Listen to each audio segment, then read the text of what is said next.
Всем привет, достар, сіздермен бірге Сара. Мен бүгінгі влогыма қош келдіңіздер. Бүгінгі біздің таңымыз сағат 8-де басталды. Ерте больницаға барып, тірліктеріміздің барлығын бітіріп, үйге қарай жаяу қайтып бара жатырмыз. Себебі анашым екеуміз жаяу жүргенді қатты ұнатамыз. Осылай погодаға керемет болып тұрғаннан кейін жаяу қайттық. Ауылымыз өте әдемі.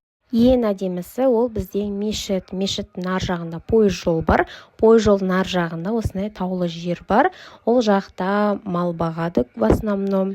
Азанда өріске сағат 6-да алып кетеді, кешкі 6-7-лерде алып келеді.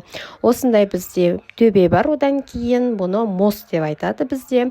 Осы мосттың үстіне шықсан бүткіл ауыл кәдімгідей керемет көрінеді. Анашым екеуміз мороженое алып үйге қарай қайтып бара жатырмыз. Жолда шөлдеп кеттік.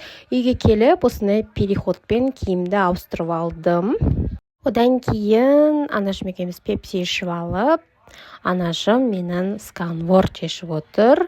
Сканвордты мықты шешеді, көз тимесін, осылай сканворд шешіп отыр. Мен қасында көмектесіп отырмын. Тамағымды жасап көмектесіп отырмын. Тамағым пісем дегенше мен мысықпен осылай ойнап алдым.